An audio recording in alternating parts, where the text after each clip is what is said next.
Hey guys, hey guys, it's the Captain here, and here we go with video number 2 on the Boss booth at NAMM 2018. Now, this I am.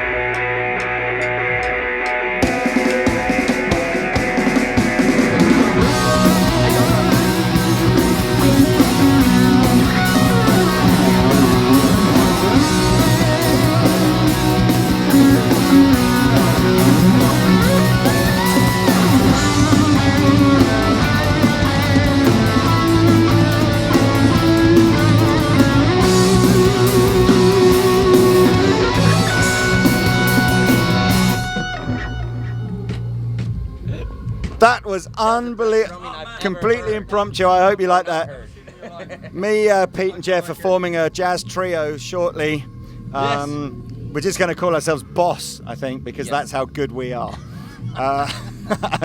Anyway, yes, I wasn't expecting that, but Katana Air. So Katana, Jeff will tell us probably a bit more technology, but I think it's safe to say that 2017 or back into 2016 when that came out, I don't know that anybody really expected Katana to take the world by storm in the way it did. No. I've never heard an affordable amplifier make the sort of tones that those amps make, and I'm excited to see how that technology develops into the Air and into the Artist. So yes, take us through the sort of what's happening. Well, the big thing is it's a Katana, right? And I'll go through some of those basic features in a second, but it's called Katana Air for a reason, because it has this little guy here, which is a wireless transmitter, right? And the amplifier itself is also battery operated, making it the first truly wireless guitar amplifier. Yeah. Right? Isn't there something clever about the transmitter as well that sort of, knows whether you've picked it up or something? Yeah, so here's the thing that I love, right? We're all guitar players. We all do that stupid thing where we won't plug into an amp because there's like friction or something. If we have a creative idea and we're like, right? Or we run around the house just playing our electrics acoustically, right? And it's a fine experience, but it'd be a better experience if we had a little amp tone for us. So this thing has 12 hours of battery life on it. I'm sitting there noodling around, throw it on the couch, it goes to sleep, right? And it's saving its battery life. That 12 hours is going to last you days with the brakes on and off. And I get an idea, and maybe my daughter's playing using the Bluetooth audio, and she's listening to some cool song. I'm like, I want to jam with that. And I pick it up. My daughter's a little pissed off, but I get to instant access to fun. Doesn't this also switch the Katana on or something when it's It does. Like, so the whole thing switches itself on and off just based on... Even if you're just sitting there, on the couch, and pick up the guitar. What if you're a really, old jazz player and actually, as you play, you don't move and you just play like that for an hour? Does it just switch itself off? I think it would. You have to move a little bit. So it's basically... You have to move a little bit. So if you're one of these, if you're you just play like this, might not be the amp for you. Well, given the amount of gain and effects and fun stuff in there, I think you're going to move a little bit. Has it got the same basic sort of preamp section that the regular Katana's got? Yeah, so you've got the same 5 core tones that are in a Katana today. You've got a full bass mid treble. You've got 3 simultaneous effects from the face of it, right? And you can choose between 3 for each of those, giving it 15 internal. Right? Yep. Now, of course, with the larger Katana models, you can plug them into your computer and actually, do editing and get over 58 effects, I think it is, of Boss effects. But with this guy, you can do it from your Bluetooth editor on a phone.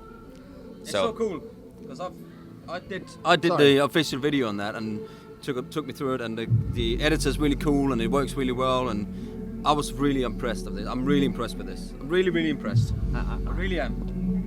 I'll let him finish. No, it's good. I'm Danish. But No, I can do it.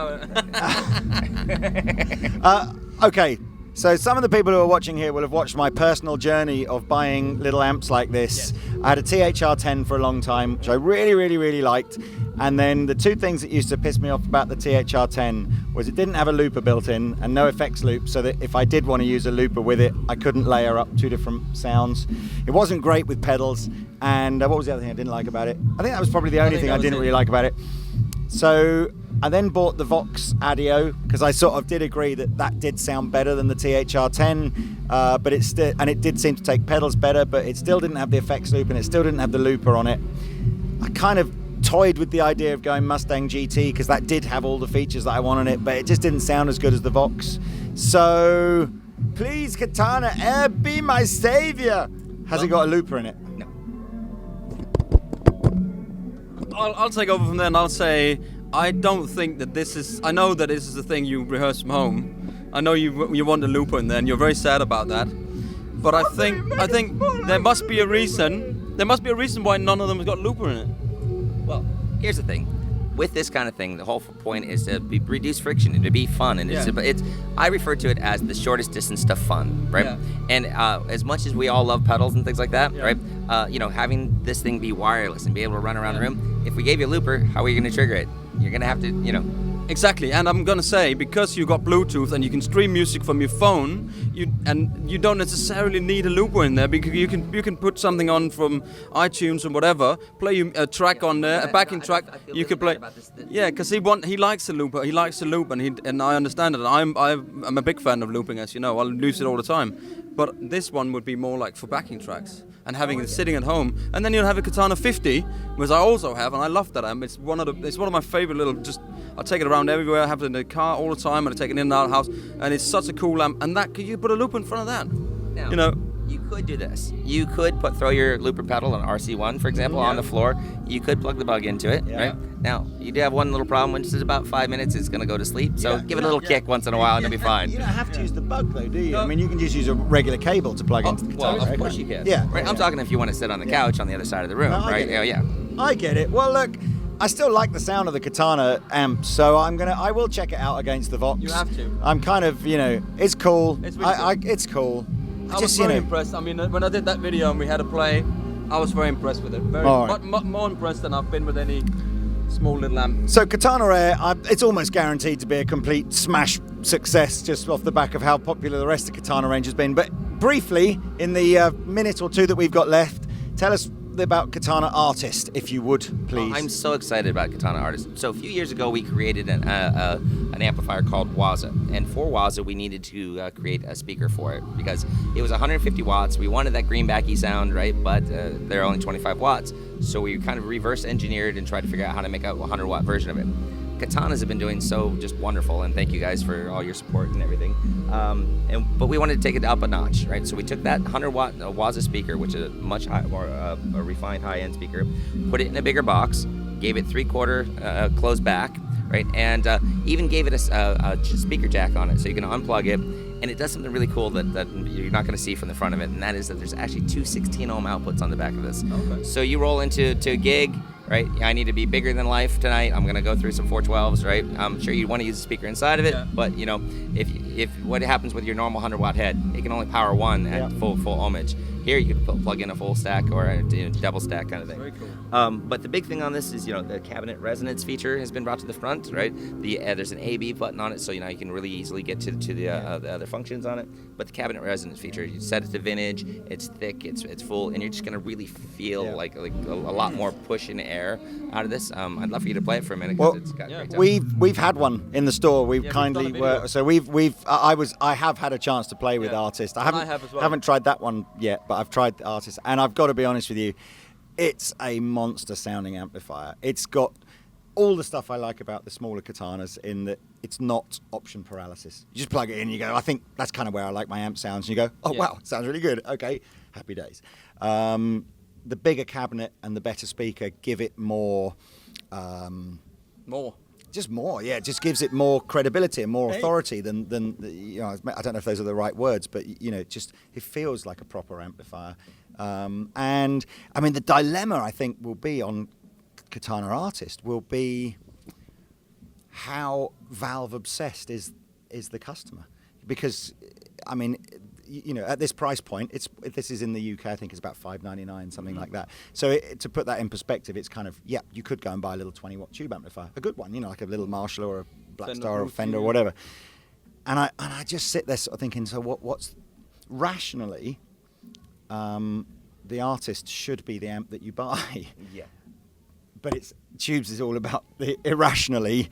People may still go down that route. I suspect it'll be a blend when different customers will want different things. But it's the Katana, they've so nailed that. Absolutely. that vibey feel that you want from a guitar amplifier with Katana. So yeah, I'm really thrilled with it. I love the tone of the thing.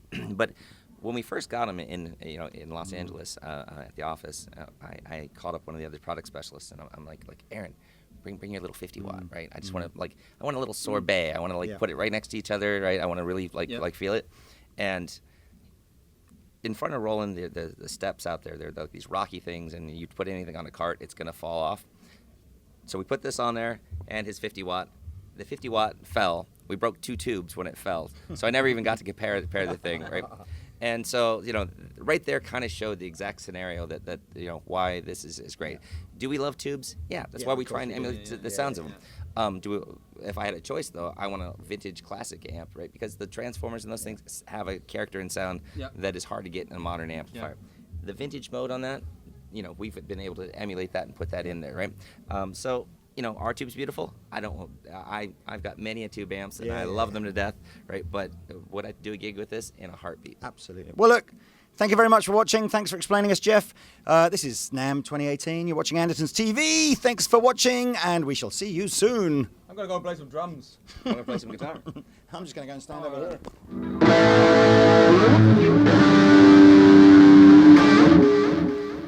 I like it. I think that's good. Is that good?